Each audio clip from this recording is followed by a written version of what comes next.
Mr. Hay. The next item then would be an update on the Think Through Math implementation at the high school. All right, and this fits well with the last one. So individualized math is what was proposed last year and is implemented this year for all freshmen, and three portions of the document that you have are some background again, so that this document isn't out there by itself without some context. So at the bottom of page 1 is the why do we need this, and you can see that's not the data you just looked at, because the data that's there is what we had last year when we first began talking about this as a strategy to impact math achievement at the high school level. So what we've done is we've created a second hour of math for all freshmen, no matter what their incoming level of math was. All students, we began in a track called Algebra Readiness, and this is a dynamic software program that does a pretest, figures out where the student's strengths are, where the student weaknesses are, and then prepares a curriculum to meet those where the student is at. So from that very first day of school to now being about a month and a half into the school year, you can see where our distribution. We have 2 students that have already moved all the way through Algebra Readiness, through algebra, and are working on geometry. 19 students in the algebra track, 172 students still in the Algebra Readiness track, 24 down in 8th grade, 12 in 7th, 4 in 6th, and 10 in 5th. We have the ability with the particular software that we're using, Think Through Math, to go all the way down to pre-3rd grade if necessary. We don't have anyone working at that level right now, but certainly with some of our special needs students that might be the case at certain points in time.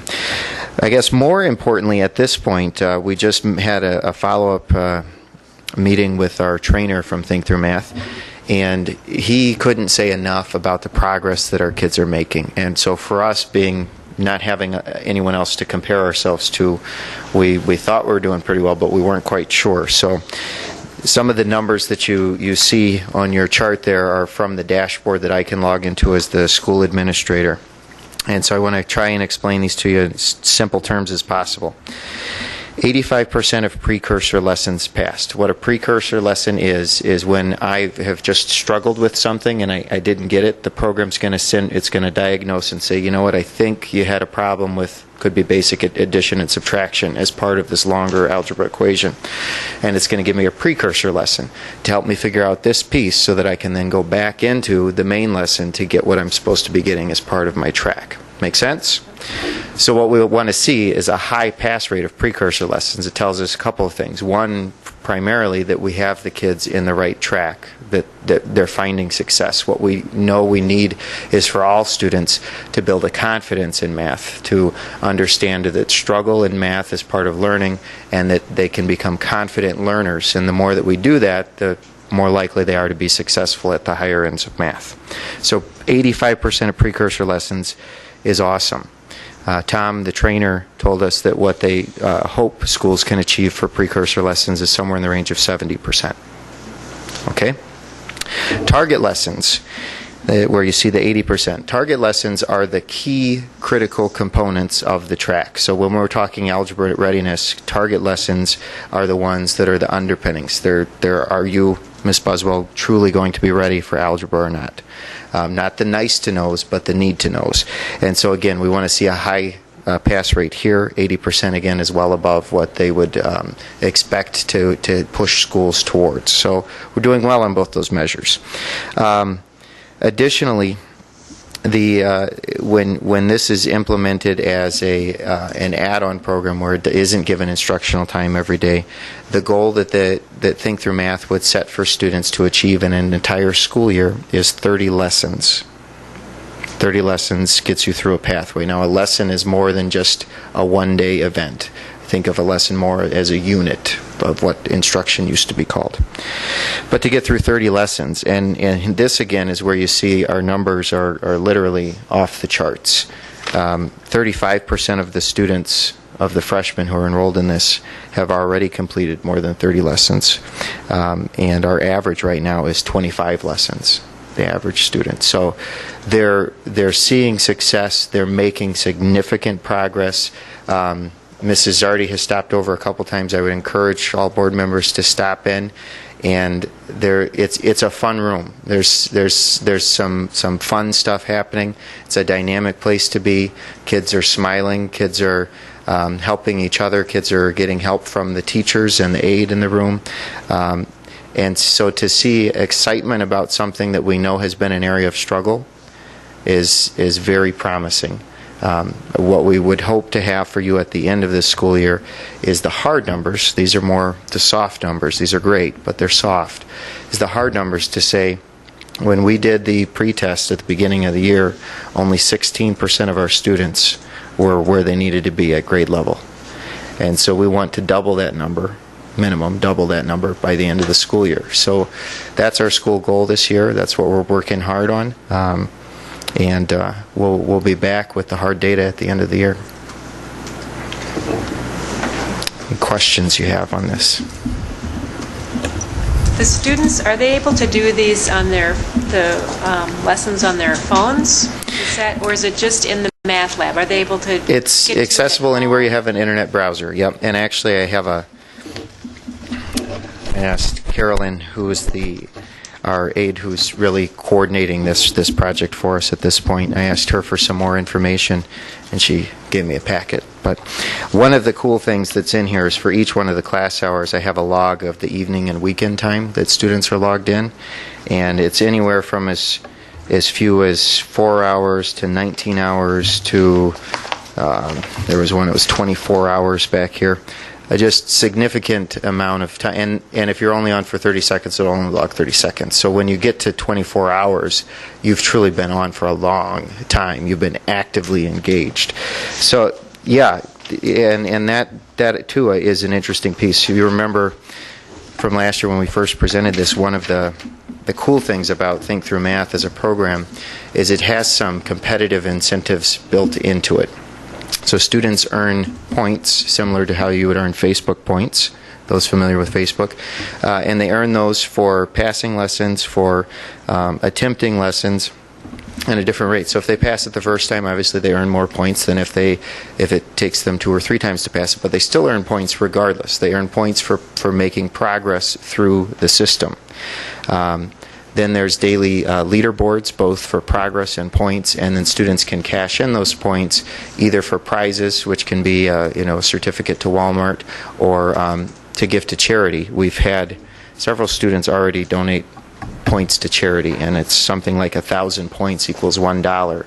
And so for the kids to be putting in that much time and effort and then donating to charity is also a pretty cool sign as well.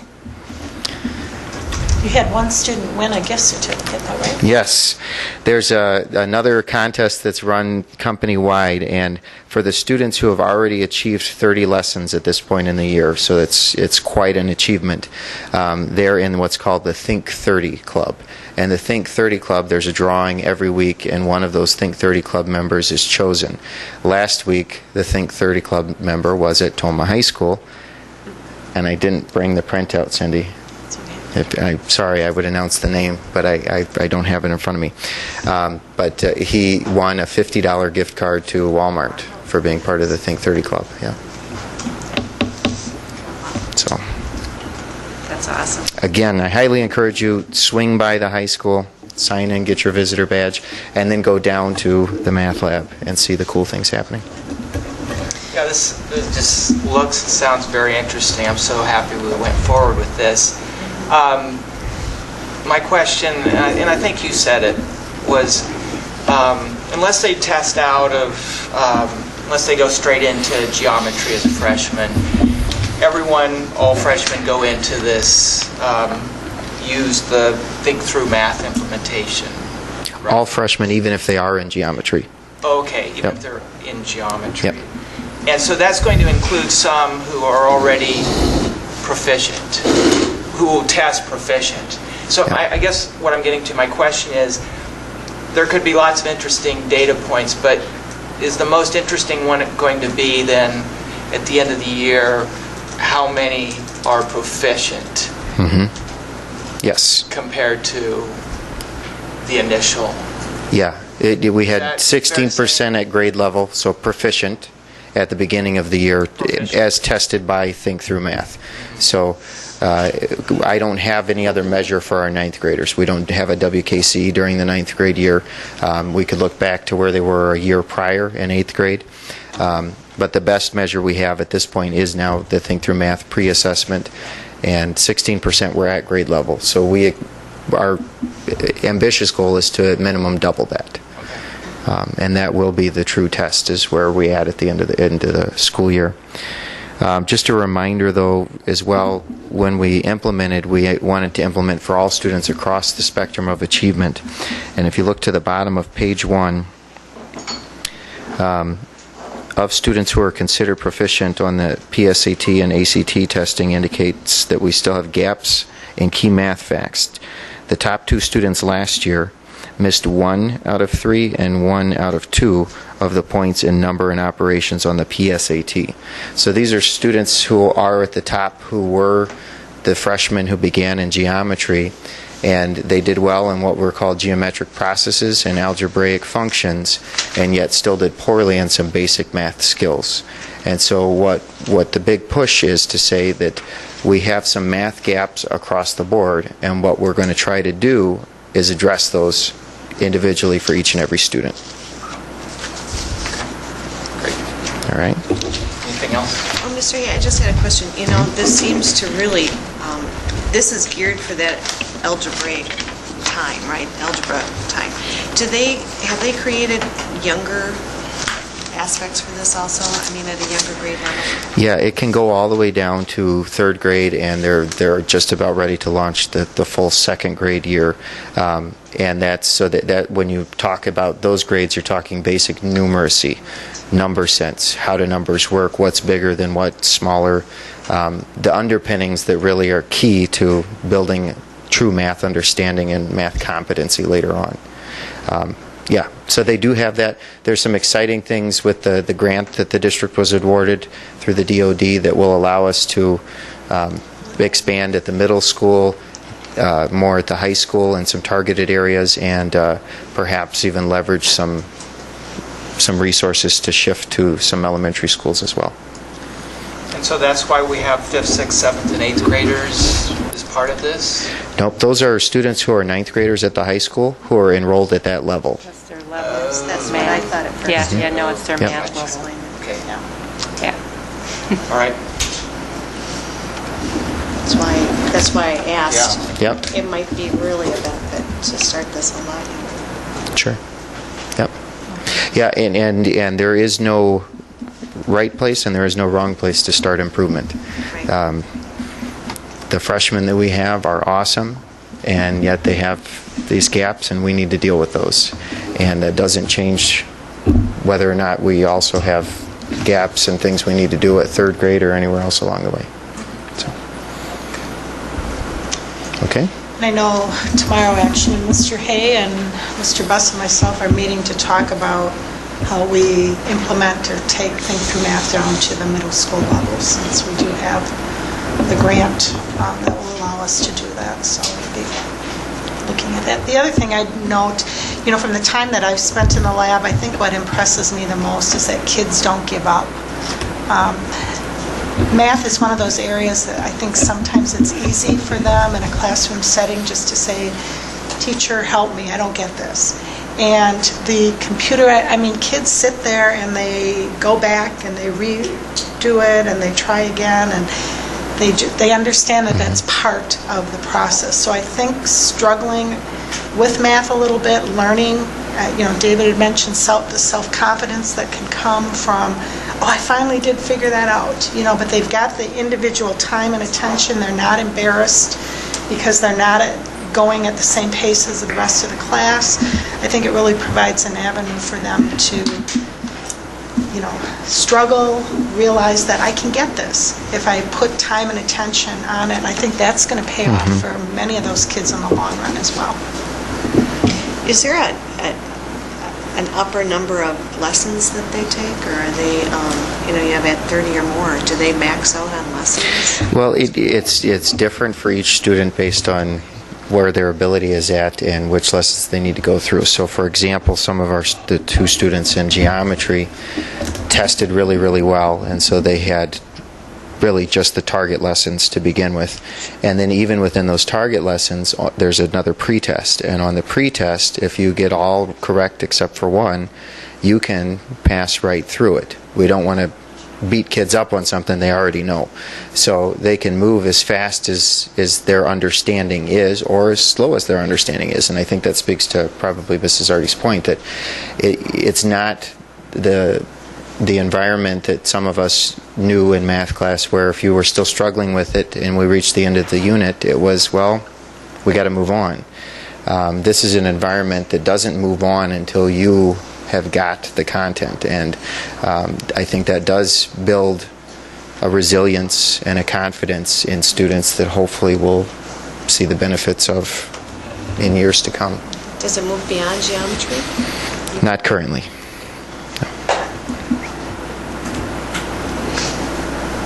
So after their freshman year and they're done with this, this part of their math thing, then when they're 10th graders, then that'll determine what class they're in for math in 10th grade? Well, it could be used in combination. I mean, the students, in addition to their individualized math course where they're working on this, they're still in a traditional course. So they're in Algebra 1 or geometry already.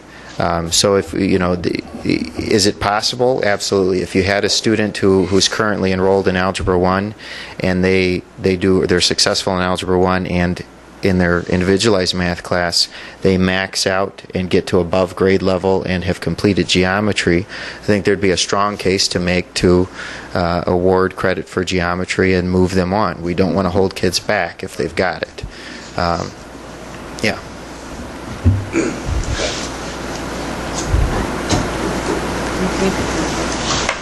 Anything else? Okay. Thank you very much. Thank you.